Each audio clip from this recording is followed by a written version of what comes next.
Good morning student. आज की विज्ञान पीजी महाविद्यालय कागवाड़ की ऑनलाइन क्लासेज में आपका स्वागत है। हम लास्ट क्लास में बीएससी फाइनल ईयर मैथमेटिक्स में पेपर नंबर 2 सम्मिश्र विश्लेषण कॉम्प्लेक्स एनालिसिस में यूनिट नंबर 5 विश्लेषिक फलन के बारे में पढ़ रहे थे, जिसमें हमने विश्लेषिक फलन की डेफिनेशन, उससे रिलेटेड एग्जाम्पल और कई थ्योरम्स जो है वो हमने कंप्लीट कर ली। जैसे कोशी-रीमान थ्योरम का ध्रुवीय रूप, उसके बाद कोई भी फलन दिया हुआ है कॉम्प्लेक्स फलन फंक्शन, उसमें कोई पार्ट u दिया हुआ है तो v फाइंड करना। उसी लास्ट क्लास को हम आज कंटिन्यू रखेंगे और आगे हम जो भी उसमें थ्योरम्स है वो कंटिन्यू करेंगे। देखो तो स्टार्ट करते हैं। आज की क्लास में पढ़ेंगे वापस लास्ट क्लास में हमने क्या किया था, कोई भी फलन f(z) दिया हुआ है, कोई भी फलन f(z) दिया हुआ है, क्या दिया हुआ है u(xy), आइटा v(xy) ये दिया हुआ है। तो इसमें हमें लास्ट टाइम हमने किया था कि ये u(xy) गिवन है, मेरे पास क्या है, गिवन है, तो v(xy) फाइंड करना है, किया था। इसकी हमने एक मेथड तो कर लिया था, अब इसी को फाइंड करने का हम नया मेथड करेंगे, उसको बोलते हैं मिल्स थॉम्पसन विधि। अब हम आज ही करेंगे मिल्स थॉम्पसन विधि। फिर इससे रिलेटेड हम कोई एक दो एग्जांपल्स करेंगे, दोनों मेथड से रिलेटेड, ठीक है।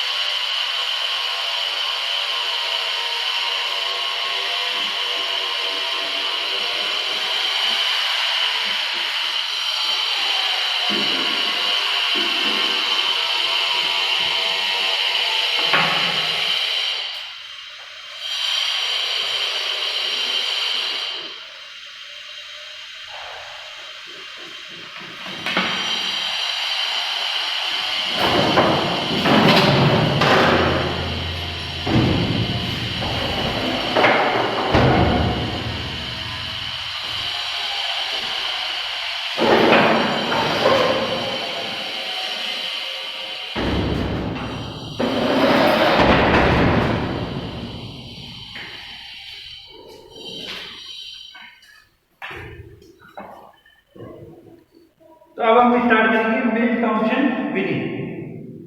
देखो मिल्स थॉम्पसन विधि क्या बोलती है।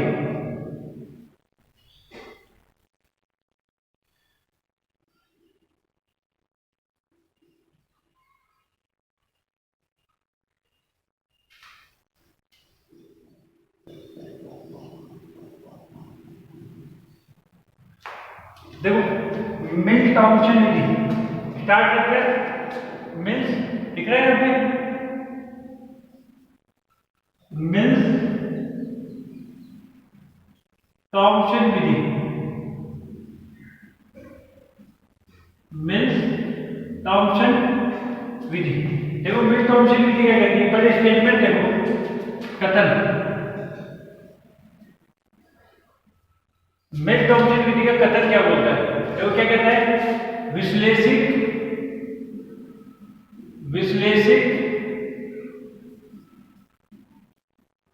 फलन f(z) equal to u plus iota v की रचना कीजिए। लास्ट टाइम नहीं था, की रचना कीजिए। क्या बोला कथन, विश्लेषिक फलन f(z) equal to u plus iota v की रचना कीजिए यदि इसका केवल वास्तविक भाग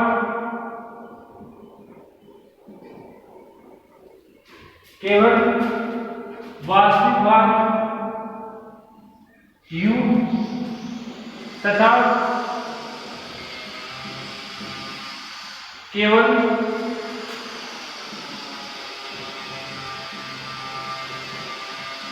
काल्पनिक भाग v ज्ञात है। क्या बोला उसने, विश्लेषिक फलन f(z) equal to u plus iota v की रचना कीजिए यदि लिखा केवल वास्तविक भाग u तथा केवल काल्पनिक भाग v ज्ञात हो, दोनों ज्ञात नहीं होने चाहिए, दोनों में से एक ज्ञात होना चाहिए। तो हमें बेलेट-थॉम्पसन विधि यूज करनी है। कौन सी विधि यूज करनी है? बेलेट-थॉम्पसन विधि। देखो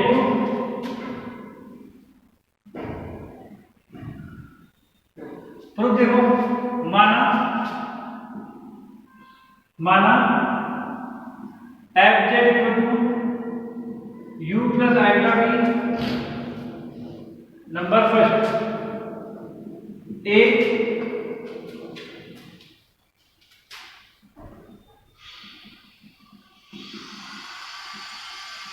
विश्लेषित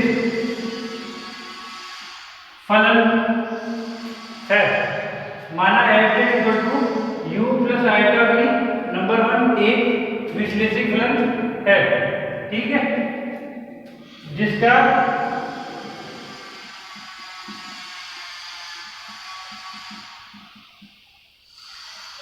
वास्तविक भाग u हमें ज्ञात है, तब एफ जेड इक्वल टू, ठीक है, वास्तविक भाग काल्पनिक भाग कोई सब जैसे कोई दिक्कत नहीं है, वास्तविक भाग की इसकी थोड़ा इजी हो जाती है, इसलिए वास्तविक भाग यूज कर रहे हैं, ठीक है, टेंशन लेने वाली कोई बात नहीं है। जो क्या बोला, माना F Z equal to you plus iota B एक विश्लेषित फलन है जिसका वास्तविक भाग u हमें ज्ञात है, तब एफ जेड इक्वल टू क्या हो जाएगा, डेल्टा u अपॉन में del X iota delta B upon में डेल एक्स, एक्स के सापेक्ष अवकलन करने पर, एक्स के सापेक्ष अवकलन करने पर विश्लेषित फलन है जिसका वास्तविक भाग u हमें ज्ञात है, तब F Z equal to delta u upon del X plus iota delta B upon del X, X के सापेक्ष अवकलन करने पर। देखो अब लिखेंगे हम जानते हैं कि delta u upon del x equal to delta B upon में del Y, delta u upon del Y equal to minus delta B upon में डेल एक्स, कोशी रीमान समीकरण। अब देखो जब ये v है ये u है, इसको मुझे u में बनाना है क्योंकि मुझे u ज्ञात है, u क्या है, ज्ञात है, फिर del v upon del x, इसकी जगह क्या रखूंगा minus del v upon del Y. देखो तो F del Z equal to del u upon del X, sorry del u upon del x minus इधर आएगा तो minus iota del u upon में डेल वाई। आगे समझ में इसको नंबर डाल देंगे सेकंड, ठीक है, इसको नंबर इसको डालो सेकंड नंबर, इसको थर्ड, इसको भी काम लेंगे ना। हम जानते हैं कि del u upon del x equal to del u upon del Y, del u upon del Y equal to minus del u upon del x, Cauchy Riemann समीकरण। तो F del Z equal to जाएगा del u upon del x minus iota del u upon del Y. आगे अब देखो, अब आगे देखेंगे, अब इसको यूज करें बेलेट-थॉम्पसन को, इसने माना है, देखो क्या माना, अब माना कि phi one x y equal to del u upon del x और phi two x y equal to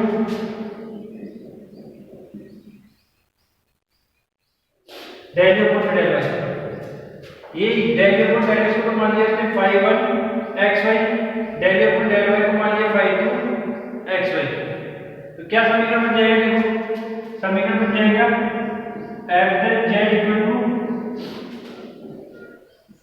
phi one x Y minus iota phi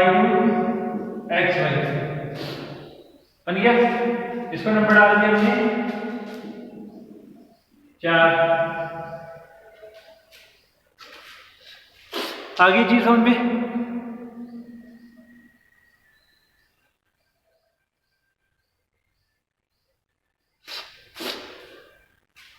चलिए आगे।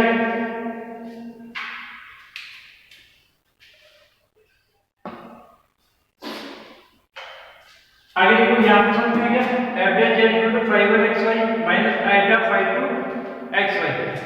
आगे देखो, तब समीकरण 3 से, इससे समीकरण 3 से क्या हो जाएगा, देखो ये तो यहाँ बन ही गया ना, समीकरण 3 से तो ये बन ही गया, यहाँ पे लिख रहा था समीकरण 3 से।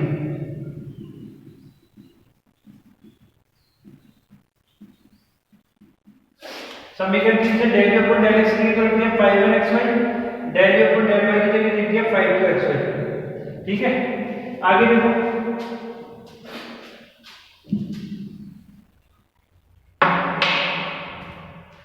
अब माना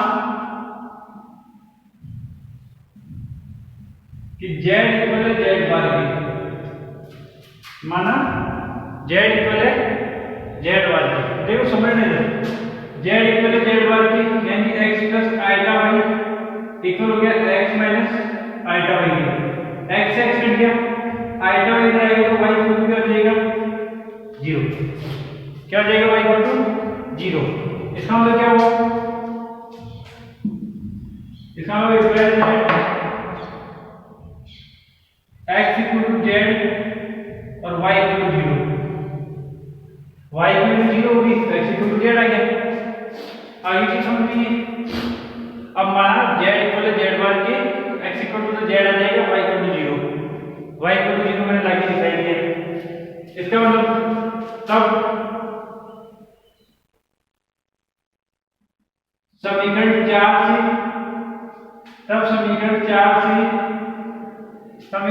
तो क्या हो जाएगा, f dash z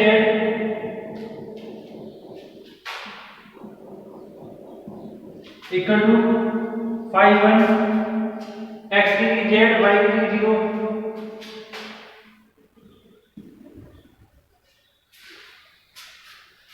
यहाँ पे z क्या रखना है, थोड़ा सा कंफ्यूजन नहीं होना, z को छोटा बड़ा ये होता है। ठीक है, x की z y की 0 माइनस आइटा 5 टू x की z y की 0 माइनस आइटा 5 टू x की z और y की 0। आगे समझ में आता है, देखो आगे दोनों पक्षों में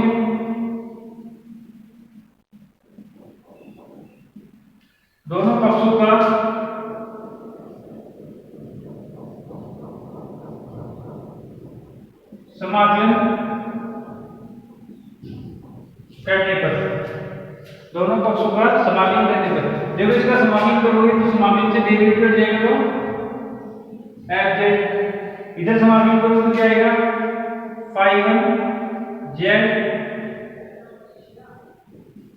dz minus iota 5 z dz plus constant c। आगे समझ में, हाँ है ना। आगे इसी प्रकार काल्पनिक पार्ट बनेंगे, तो काल्पनिक पार्ट चल जाएगा। देखो इसी प्रकार पहले इसमें लिख लो, उसके बाद करते हैं। देखो इसी प्रकार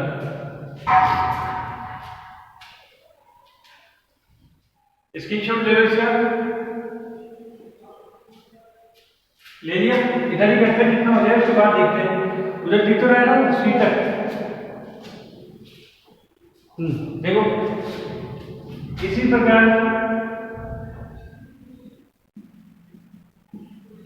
प्रकार यदि काल्पनिक भाग v ज्ञात है तब समीकरण 3 से, तब समीकरण 3 से देखो समीकरण 3 है ना, तो यह del upon del Y del upon del X, उसकी जगह हम क्या कर देंगे, ये डेल अपॉन डेल एक्स है ना यहाँ पे, उसकी जगह हम लिख देंगे del upon del Y, v की फॉर्म में चेंज कर देंगे। तो क्या बन जाएगा, f del z equal to del upon del Y, ठीक है ना। और समीकरण 2 लिखना है ना, 3 की 2। देखो f del z equal to del upon del X, मुझे y में चेंज करना है, ठीक है। डेल अपॉन डेल एक्स है डेल अपॉन डेल वाई, ठीक है। और ये डेल अपॉन डेल एक्स है, तो देखो डेल अपॉन डेल एक्स है del upon del Y plus iota del upon में डेल एक्स, v में चेंज हो गया, कैसे हुआ, कौशी रीमान समीकरण, del upon del x equal होता है del upon del Y.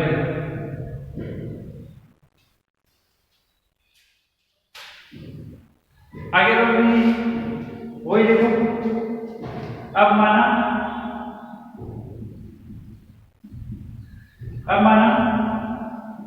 Del upon del Y, del upon del Y को मान लिया फाई 1 एक्स वाई, और डेल अपॉन डेल एक्स को मान लिया फाई 2 एक्स वाई।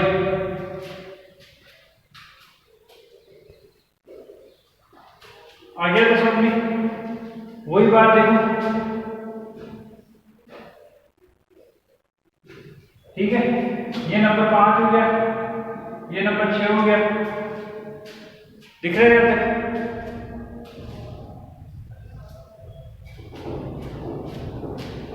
है ना। आगे देखो, इसको देखो एक बार, फिर आगे चलते देखो।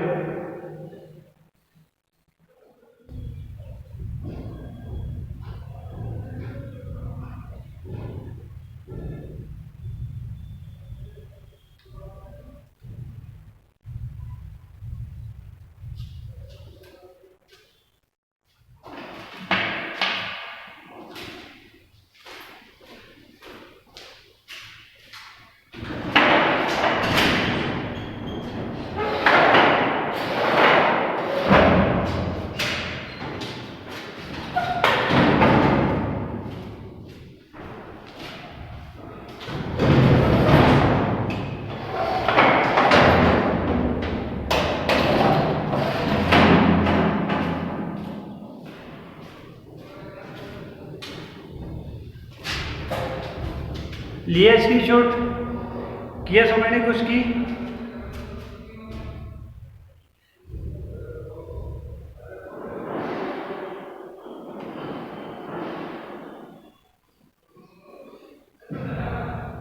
चले आगे।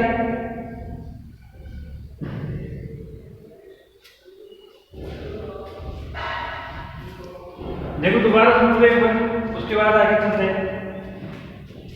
क्या कह रहे हैं, देखो मिलन टॉमसन विधि, मिल्स टॉमसन विधि, ठीक है ना। ये मिलन या मिल्स एक ही चीज है, मिलन लिख लो ना, मिलन से ही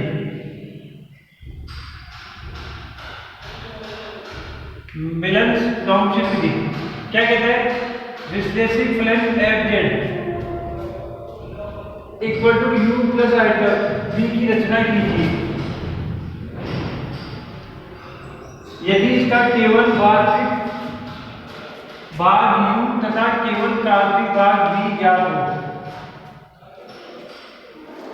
प्रूफ देखो, माना f z equal to u plus iota v, जानते हैं तो विश्लेषित फलन है जिसका वार्षिक भाग u हमें ज्ञात है, इसका वार्षिक भाग u हमें ज्ञात है।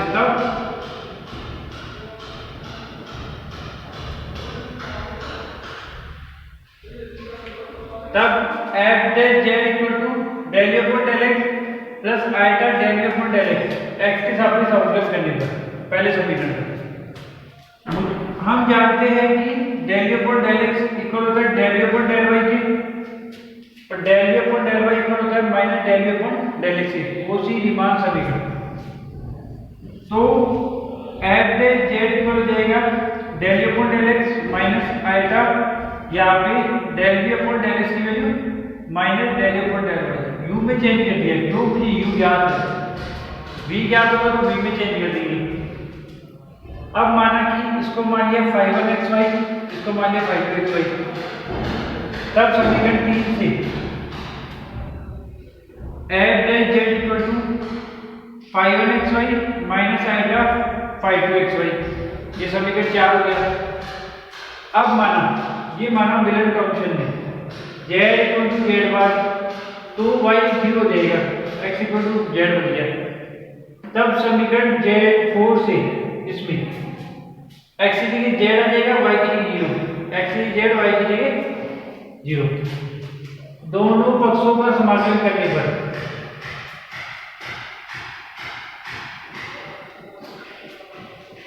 इसका समाकलन हो जाएगा एफ जेड इक्वल टू इसका समाकलन phi one z 0 d z minus iota phi two z 0 d z plus c. तो ये रिजल्ट आ गया। यदि u पता हो तो ये फॉर्मूला यूज करके हम v पता कर लेंगे, और यदि v पता हो तो फलन पता कर लेंगे, ठीक है, डायरेक्ट फलन को पता चल जाएगा। देखो इसी प्रकार यदि काल्पनिक भाग v ज्ञात है तब 2 से समीकरण 2 से क्या दे दो F del Z equal to, अब मुझे v पता है तो v में चेंज करूंगा, del we upon del x की जगह रख दूंगा del we upon del Y, इसको मान लिया फाई वन एक्स वाई, इसको मान लिया फाई टू एक्स वाई। आगे समझ में यहाँ तक, चलिए आगे देखो, इसको आगे सॉल्व करते हैं इधर ही, यहाँ पे इसको से सामने लिख दो, पेपर पढ़ रहा है सेकंड,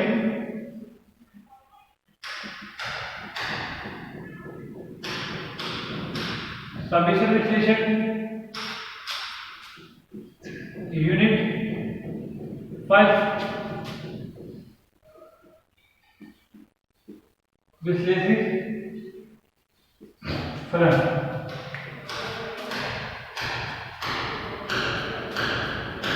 लिखा नहीं, इसी जगह बच जाएगी, देखो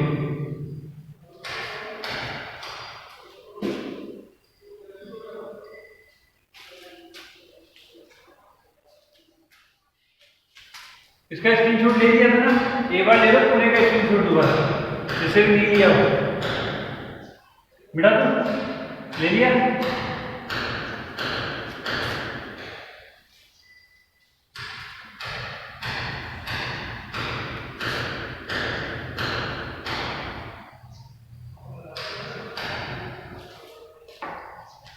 देखो आगे देखो, अब क्या मानेंगे, अब वही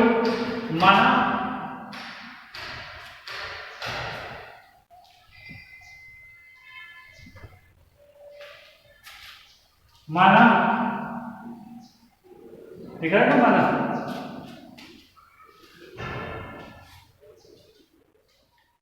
माना जेड बराबर है जेड बार के, एक्स इक्वल टू जेड हो जाएगा, वाई इक्वल टू 0 हो जाएगा। तब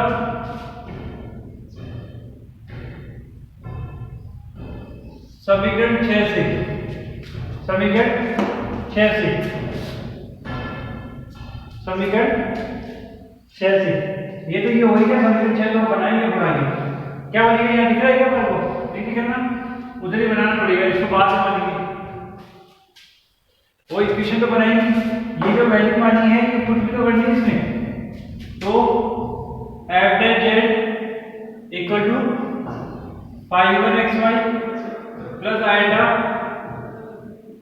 फाई टू एक्स वाई, ये हो गया समीकरण 6। अब माना Z equal to Z bar की,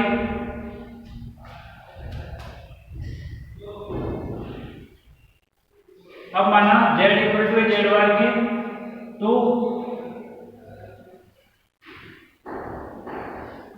एक्स इक्वल टू जेड हो जाएगा, वाई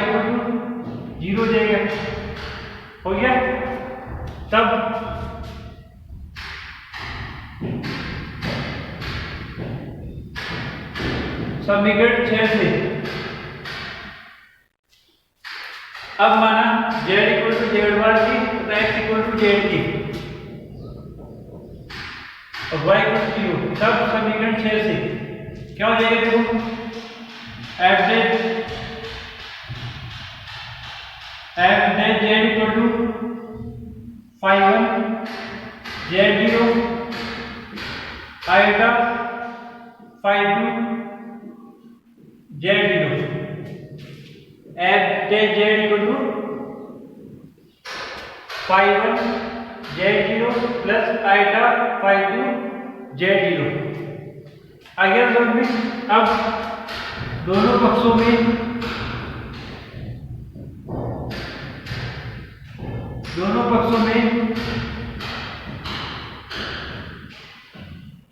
समाकलन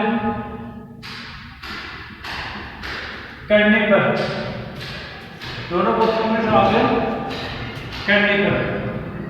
क्या हो जाएगा? देखो इधर समाकलन तो होता जाएगा एफ इधर phi 1 z0 dz आएगा phi 2 z0 dz plus c आगे समझिए।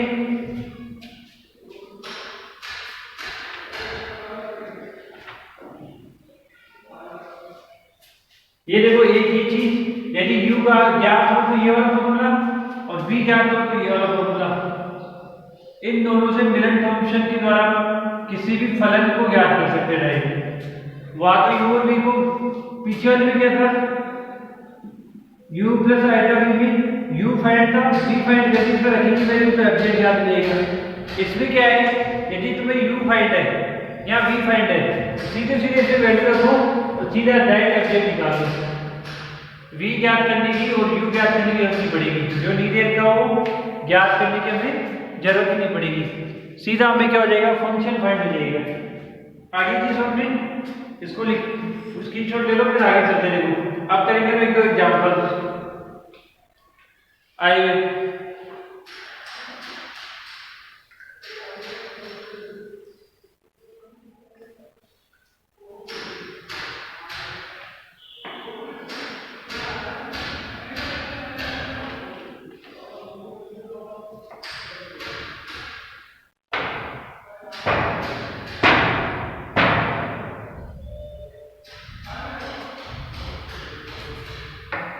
चले आगे देखो, मिटा दो इसको।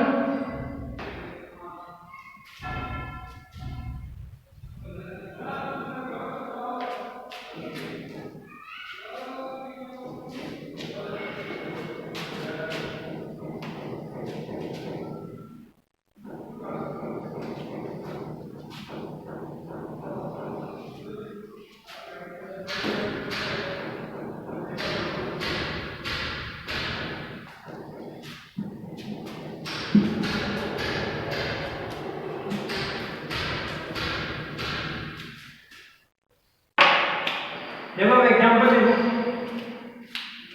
कि मुझे u(x, y) दिया हुआ है, e⁻x cos y, u(x, y) मुझे क्या दिया हुआ है और मुझे f(z) फाइंड करना है। क्या फाइंड करना है? f(z). देखो क्या करेंगे, पहले तो हम चेक करेंगे कि u(x, y) दिया हुआ है, ये परस्वादी नियम को आगे मिलन फंक्शन से जानने के पहले उसको परस्वादी चेक करना पड़ेगा। तो मतलब फंक्शन f(z) निकालने के लिए मुझे उससे पहले परस्वादी चेक करना पड़ेगा।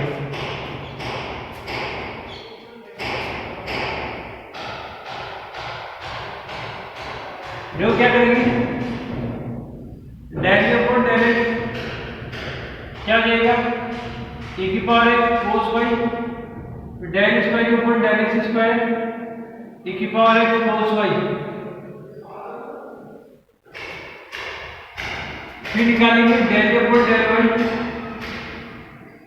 e⁻x sin y माइनस का del square upon del y square power x cos y. आगे चीज समझ में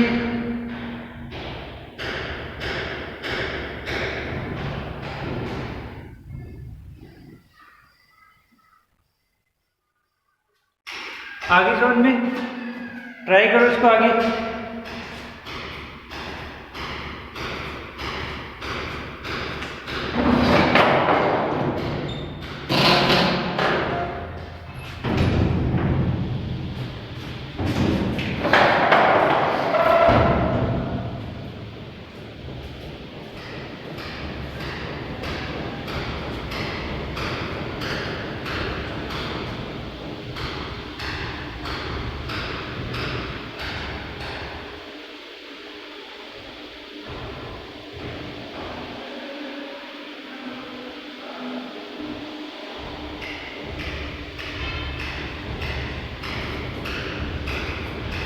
आप देखो आप क्या करेंगे, del square U del x square U upon del Y square करेंगे इक्वल टू 0 आना चाहिए। Del square upon del x square क्या है हमारे पास e की पावर एक्स कोस वाई और del square U upon del Y square minus e की पावर एक्स कोस वाई क्या आ गया 0, यानी कि del square upon del x square del square upon del Y square क्या आ गया 0 आ गया। अतः u पर्सवादी है, इसका मतलब u क्या हो गया पर्सवादी हो गया।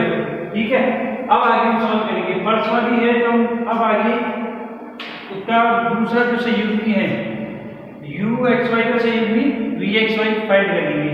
देखो माना u x Y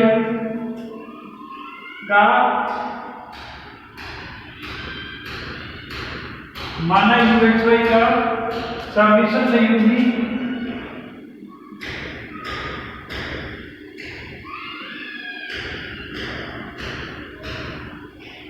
v x Y है। माना u एक्स वाई का समेशन संयुग्मी v एक्स वाई है, तब संपूर्ण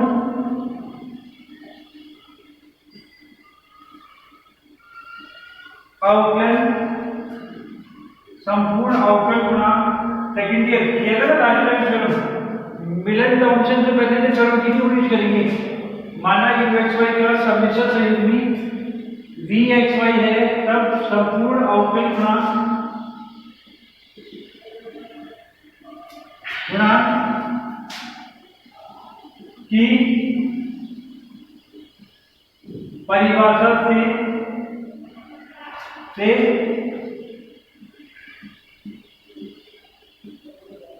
हम जानते हैं कि dv equal to del v upon del X plus dv upon v del y dy। ये था इधर लाते हमने u एक्स वाई दिया हुआ है हमारे पास। देखिए कि पर्सवादी है तो उसका संयुग्मी हम फाइंड कर सकते हैं। संयुग्मी फाइंड करेंगे। माना u एक्स वाई का हमने पढ़ा भी था संयुग्मी, कोई भी फंक्शन है z उसपे u एक्स वाई प्लस आयता v एक्स वाई है, तो ये इसका संयुग्मी होता है और ये इसका संयुग्मी होता है। डेफिनेशन में पढ़ा था हमने, वही कर रहे हैं। dv equal to del v upon del x dx dv अपॉन dy dy। ठीक है, अब लिखेंगे हम जानते हैं कि del v upon del x equal to del v upon del y, del v upon del y equal to minus del v upon del x। अब इसको देखो b आ रहा है इसमें, अब इसको u में चेंज करेंगे, क्यों u की वैल्यू मुझे पता है, इसलिए जो क्या जाएगा dv equal to del v upon del x लिखेंगे minus del v upon del y plus dx plus del v upon del y लिखेंगे del v upon del x dy dv क्या है dv equal to minus del v upon del y देखिएगा minus पहले से minus है minus minus plus e की power x sin y e की power x sin y plus sorry dx भी आएगा इधर में del v upon del x ये del v upon del x e की power x cos y e की power x cos y dy ठीक है। अब दोनों पक्षों में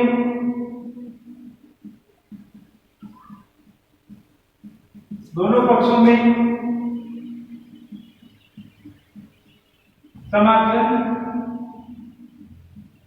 करने पर जो क्या हो जाएगा, इधर समाकलन करूंगा dv इधर करूंगा e की power x sin y dx e की power x cos y dy plus c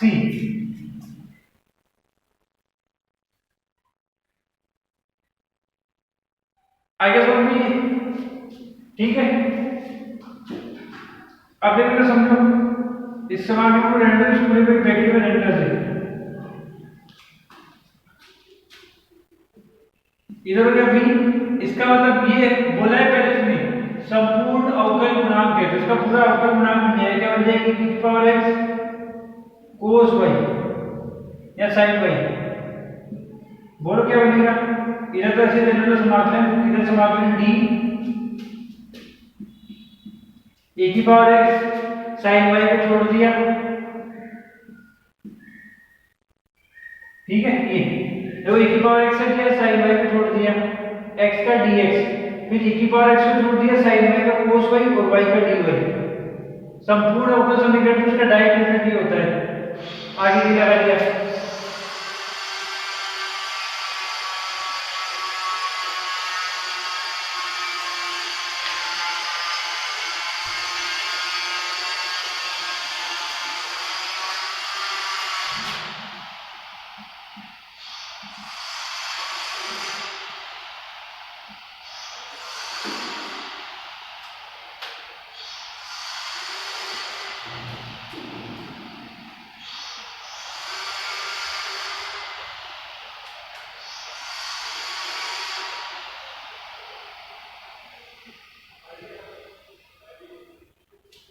देखो dv d कट गया तो क्या है इधर से d कैंसिल तो e की power x plus c e की power x sin y plus c आ गया आगे समझ में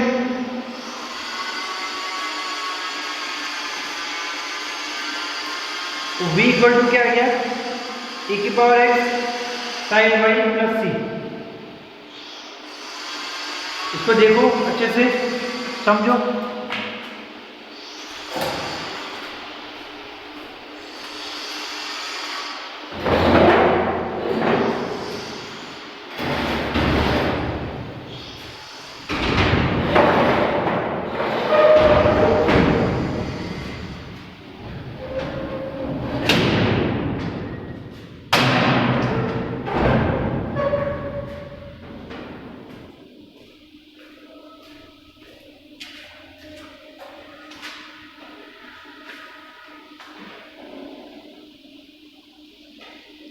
आया समझ में चले देखो आगे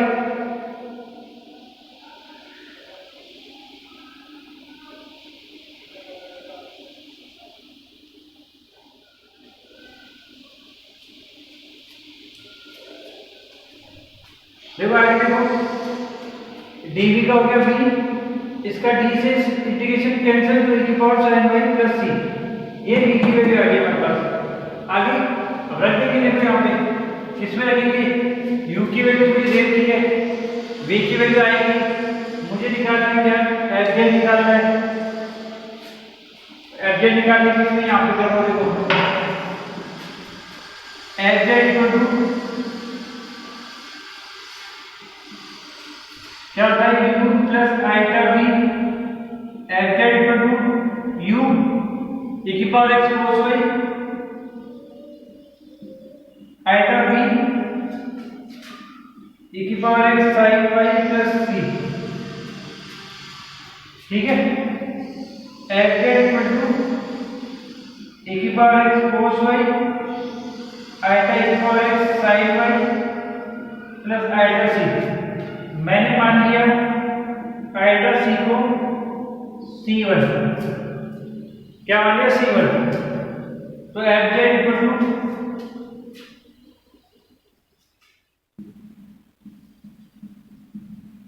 एफ जेड इक्वल टू देखो e की power x cos y, e की पावर एक्स को ले लूंगा, अंदर जाएगा cos y plus iota sine y plus C1।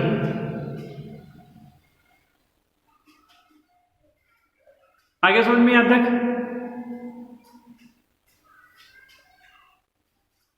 हाँ ये ना नहीं है, यहाँ पे समझ में आ रही है, ठीक है। थोड़ा बहुत दिखाई दे रही है नहीं, यहाँ बॉक्स बना के आ रही है, सबमिटेड है ना। नेक्स्ट लिख के लिख दो, नेक्स्ट यहाँ पर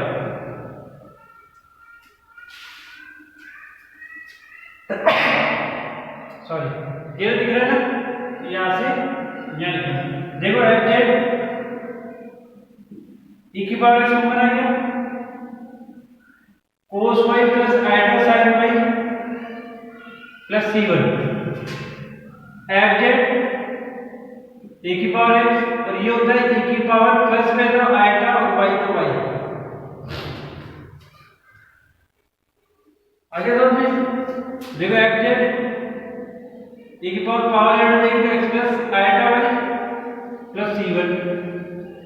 F Z equal to e की पावर ये होता है z प्लस C1। देखो ये z वाला फंक्शन z की फॉर्म में आएगा, एफ जेड को फाइंड करना था हमारे को, ये एफ जेड आ गया हमारे पास।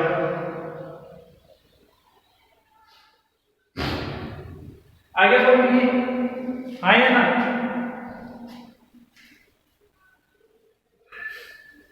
आगे एक बार रिपीट में फटाफट समझो। देखो यू एक्स वाई दिया हुआ है, एफ जेड फाइंड करना है, यू दिया हुआ है, बी फाइंड करना है, तो सही भी। देखो डेल एफ और डेल एक्स, उसके लिए यू परस्वादी होना चाहिए, सबसे पहले यू परस्वादी होना चाहिए। तो देखो डेल एफ और डेल एक्स निकाला, डेल स्क्वायर और डेल एक्स स्क्वायर निकाला, डेल एफ और डेल वाई निकाला, डेल स्क्वायर और डेल वाई स्क्वायर निकाला, इन दोनों को ऐड किया, जीरो आ गया, अतः यू परस्वादी है। परस्वादी है तो क्या दिक्कत है, फिर तो आसान हो गया। माना यू एक्स वाई का समेशन संयुग्मी बी एक्स वाई है, तब संपूर्ण अवकल गुणांक की परिभाषा से हम जानते हैं कि क्या हम जानते हैं, सेकेंड ईयर पढ़ रखा है, पढ़ रखा है। आगे देखो हम जानते हैं कि डेल यू पर del x equal to del u पर डेल वाई के, डेल यू पर डेल वाई इक्वल होता है माइनस डेल यू पर डेल एक्स। कैसे? ओसी रीमान समीकरण से, ओसी रीमान समीकरण से। आगे देखो डेल बी, अब मुझे यू पता है तो मैं इसको यू में चेंज करूंगा, डेल यू पर डेल एक्स के लिए माइनस हो जाएगा डेल यू पर del y dx plus del u पर डेल वाई के लिए डेल यू पर डेल एक्स। इसकी वैल्यू ये रहा डेल यू पर डेल वाई, माइनस पहले से यहाँ माइनस है प्लस e की power x sine y dx plus del u पर डेल एक्स, ये रहा डेल यू पर डेल एक्स e की power x cos y dy। समाकलन कर देंगे, ये बोला उसने संपूर्ण अवकल गुणांक है, उसका डायरेक्ट आंसर क्या हो जाएगा e की power x sin y। Second year में पढ़ रखा है exercise first number D, paper number second, अवकलन गुणांक, ठीक है। अवकलन में e की पावर x sin y हो गया, ये d से समाकलन कैंसिल, इधर d से समाकलन कैंसिल, तो b इक्वल टू e की power x sin y plus c। ये मेरे पास b आ गया, ये मेरे पास u था, और फिर आसान हो गया सब कुछ। F Z equal to you plus iota b, f Z equal to u की जगह वैल्यू रख दी ये वाली, वी की जगह वैल्यू रख दी ये वाली। ये ऐसे कैसे आ गया, आइटा सी आएगा उसको C1 मान लिया, इन दोनों में e की पावर x कॉमन आ गया, ये बन गया cos y plus iota sin y, e की पावर आइटा y, इसका हो गया e की power x plus iota y, और x प्लस आइटा y क्या होता है z, e की पावर z C1, ये फंक्शन आ गया। था ना आसान सा, कई बार आया हुआ ये, अच्छे से प्रैक्टिस करो इसको।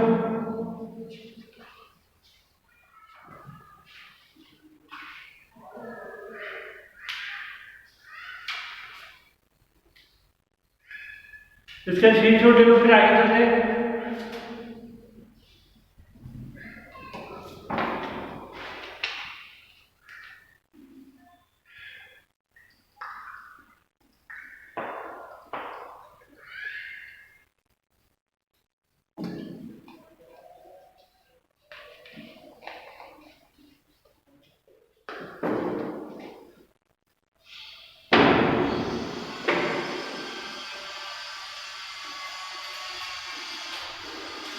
देखिए चले आगे, अगला एग्जांपल देखो, ऐसा ऐसा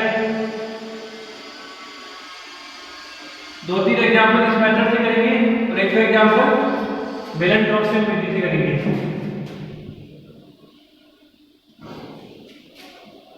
यदि तुम्हें सेकंड ईयर की चीज आती है तो फिर कोई दिक्कत नहीं आएगी, यदि तुमने सेकंड ईयर का सेकंड पेपर अच्छे से नहीं पढ़ा है तो फिर दिक्कत ही दिक्कत है।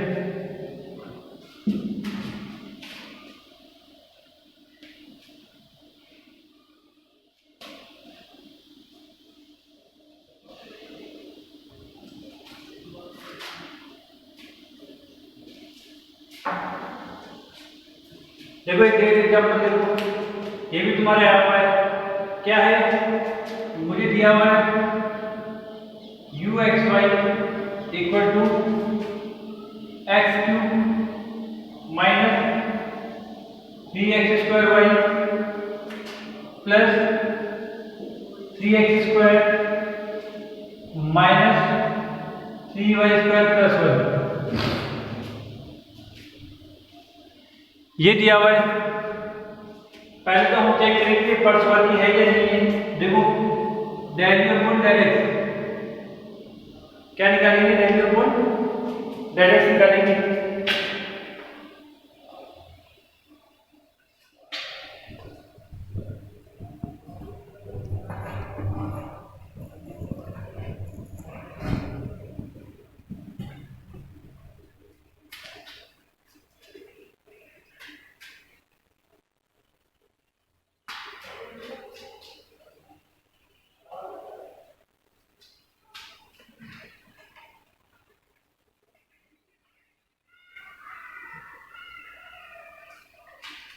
देखो डेल ऊपर डेल एक्स क्या होगा, 3x square minus 3y square 6x, ये 0 ये 0, फिर डेल स्क्वायर ऊपर डेल एक्स स्क्वायर निकालेंगे, क्या देगा 6x 0 प्लस 6,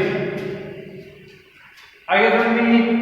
उसके बाद हम निकालेंगे, देखो क्या डेल ऊपर डेल y क्या देगा 0 माइनस 6xy माइनस 6y, फिर del square upon del Y square क्या है, देखो माइनस 6x माइनस 6। अब निकालेंगे del square upon del x square, del square upon del Y square 6x plus 6 minus 6x minus 6 equal to 0। इसका मतलब u पर्सवादी है, u क्या पर्सवादी फलन है। आगे समझे, आगे कोई माना u x y का समीकरण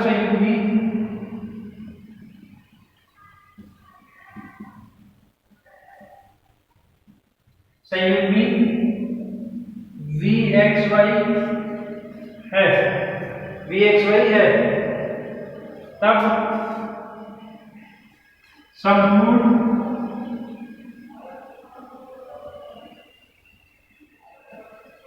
अवकल गुणांक माना यू एक्स वाई का समीकरण संयुग्मी वी एक्स वाई है, तब संपूर्ण अवकल गुणांक की परिभाषा से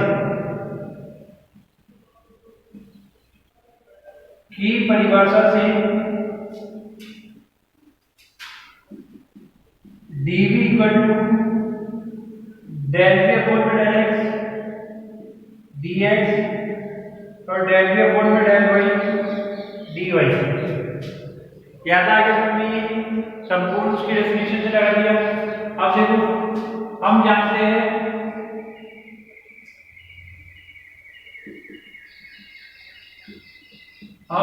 हैं कि del we upon del x equal होता है del we upon del y की, del we upon del Y equal होता है minus del we upon del x की कोसी रीमान समीकरण। आ गया तो समझ में। यहाँ पे देखो v फॉर्म में दिया हुआ है, u में चेंज करेंगे। क्यों करेंगे? u में वैल्यू पता है हमारे को, v की तो पता ही नहीं है। इसका मतलब dv equal to del v upon del x minus ये माइनस इधर रहेगा del v upon del y plus आएगा del v upon del x। आ गया। यहां से वैल्यू रख देंगे del we upon del y की, ये माइनस पहले से माइनस से प्लस हो जाएगा। dv equal to 6xy plus 6y plus आएगा del we upon del x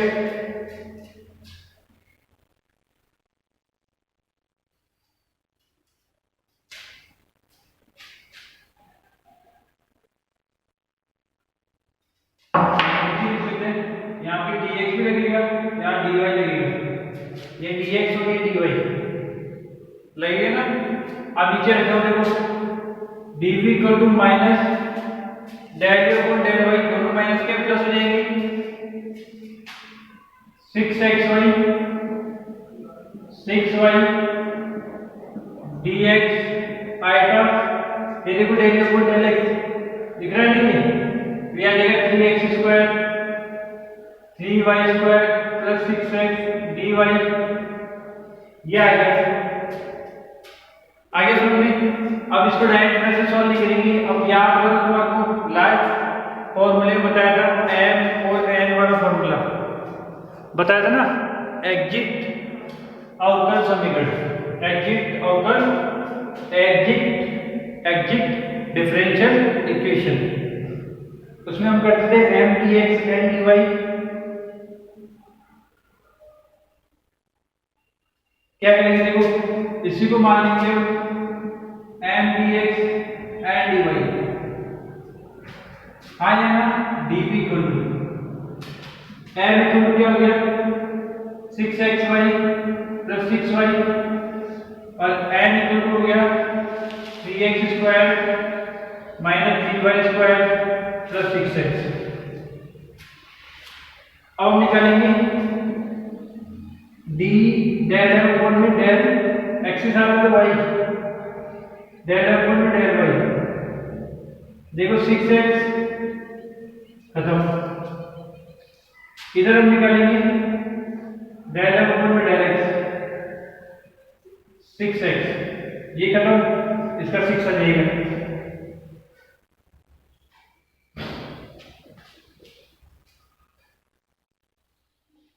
ठीक है, यहाँ पे भी गड़बड़ है, इसका 6x या 6y का फॉर्म जाएगा तो प्लस 6, यहाँ पे प्लस 6, इसका मतलब क्या हो गया डेल m अपॉन में डेल y इक्वल आ गया डेल n अपॉन में del x।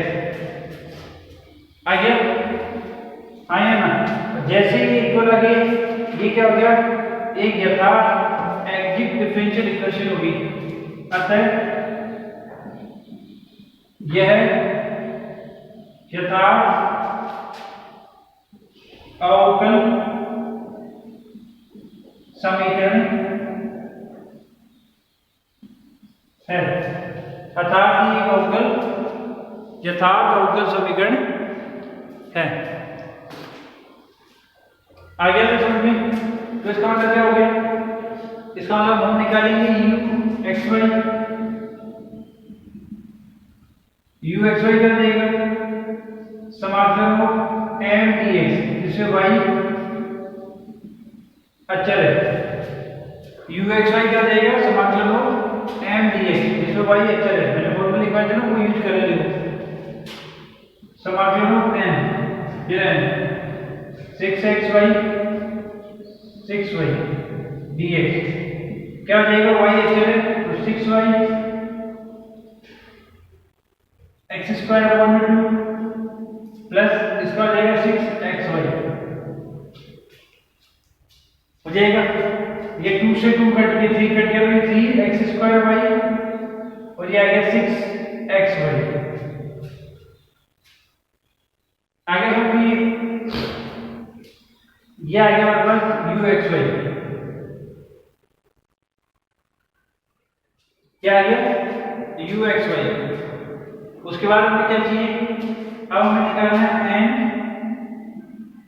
Minus del upon del Y. देखो डेल अपॉन डेल वाई चाहिए तो यहां से मैं डेल अपॉन डेल वाई निकाल लूंगा। डेल अपॉन डेल वाई क्या हो जाएगा? 3x स्क्वायर प्लस 6x आ गया। अब मुझे क्या निकालना है? n माइनस डेल अपॉन में डेल वाई। देखो n की value 3x square minus 3y square plus 6x, उसमें से minus del upon del y यानी 3x square minus 6x cut गया, ये भी कट गया, तो क्या आ गया? माइनस का 3y स्क्वायर। आगे समझ में आता है? अब हम निकालेंगे dy। अब मिटाना तो पड़ेगा, बोर्ड छोटा हो जाता है।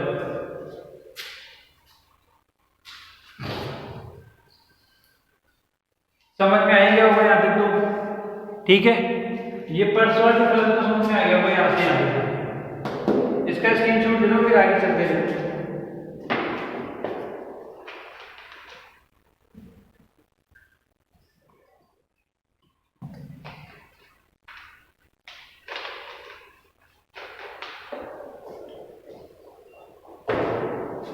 ले लिया? परसों वाली प्रश्न तो समझ में आ गया, इसमें तो कोई दिक्कत नहीं है। u ये दिया हुआ है, डेल अपॉन डेल x निकाला, del square upon del x square निकाला, del square upon del y square निकाला, ऐड किया 0 आ गया। u परसों वाली है, तो फिर u का v फाइंड करेंगे। ये तो काम करते हैं। देखो अब निकालेंगे v फाइंड। क्या फॉर्मूला था? समाकलन n डेल अपॉन में डेल y dy। तो देखो माइनस का 3 तो बाहर आ गया, y square dy minus 3 y cube upon में 3 से 3 कट गया तो माइनस का y क्यूब आ गया। लास्ट में देखो v इक्वल टू क्या था हमारे पास में? फिर फॉर्मूला बनता है v इक्वल टू होता है u x y vy plus c। इसका मतलब v इक्वल टू आ गया मेरे पास में u x y. Find the u x y. This is u x y 3x square y plus 6xy vy minus का y plus c। ये मेरे पास v की वैल्यू है। आ गया। अब मुझे निकालना है z। क्या होता है? u प्लस आइटा v है ना। एफ जेड क्या होती है? u plus iota v। वो वाली एफ जेड को समझ लेना, ठीक है? तो तुम्हारे दिमाग में आ रही है। ये है एफ जेड समीकरण संख्याओं का फलन, ये वाला एफ जेड, ठीक है? समझ में आ गया? ठीक है। देखो आगे देखो, u की वैल्यू मैंने स्टार्टिंग में लिखवाई थी वही x cube minus 3xy square 3x square minus 3y square plus 1 आएगा v की value 3x square y 6xy minus y cube plus c। तो मेरे पास एफजेड आ गया। एफजेड क्या है मेरे पास में x cube 3xy square 3x square 3y square plus 1 3x square y आएगा 6xy आएगा y क्यूब आएगा और c1 जहाँ c1 इक्वल टू आएगा c। देखो x क्यूब 3xy स्क्वायर और फिर 3xy आएगा और y क्यूब आएगा, यानी कि ये मिला के क्या बन जाएगा x माइनस या प्लस आएगा y का क्यूब। ये वाला और ये वाला मिला के क्या बन जाएगा आएगा x प्लस आएगा y का क्यूब। दोनों को खोल के देख लेना, ये और ये मिला के बन जाएगा c तो बाहर आ जाएगा क्यूब में, ये बन जाएगा x प्लस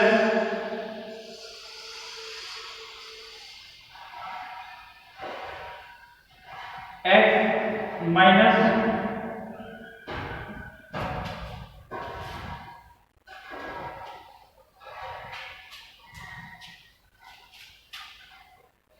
ये कुछ नहीं बनेगा whole square a minus b whole square क्या होता है a स्क्वायर minus 2ab plus b square क्या होता है ना, यहाँ तो कुछ नहीं हो रहा।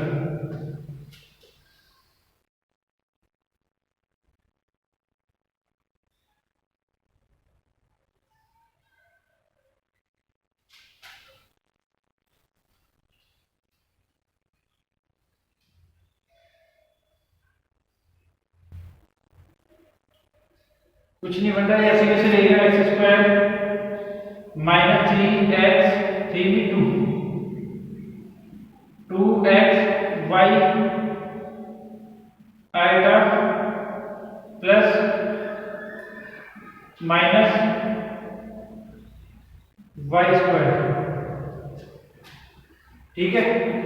और ये बच गया c1, ठीक है। ये क्यों बनेगा इसका क्या होता, तो आएगा का स्क्वायर तो माइनस 1 आ जाएगा, जबकि यहाँ पे है प्लस 1 ही, इसका मतलब ये बन जाएगा fz equal to x plus आएगा y का 3, ये बन जाएगा x प्लस आएगा y का स्क्वायर, जो कैसे x का स्क्वायर 2 इंटू एक्स इंटू आएगा y माइनस आएगा y का स्क्वायर, आएगा का स्क्वायर माइनस 1 y का square y square plus c1। ये अपने पास आ गया fz।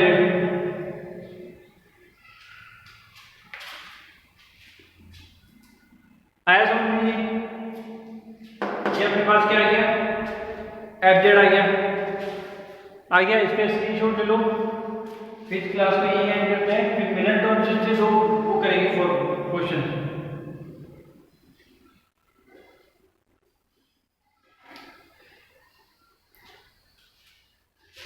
आ गया समझ में, ठीक है। इस क्लास में इतना ही करेंगे। हमने आज क्या किया, हमने मिलन टॉर्चर विधि के लिए, उसके बाद में हमने जो इससे पहले जो मेथड दिया था u फाइंड है तो v फाइंड करने का और फलन fz फाइंड करने का, वो हमने आज के दो एग्जांपल्स किए, इंपॉर्टेंट एग्जांपल्स थे, आए हुए थे। इस क्लास में इतना ही, धन्यवाद, थैंक यू।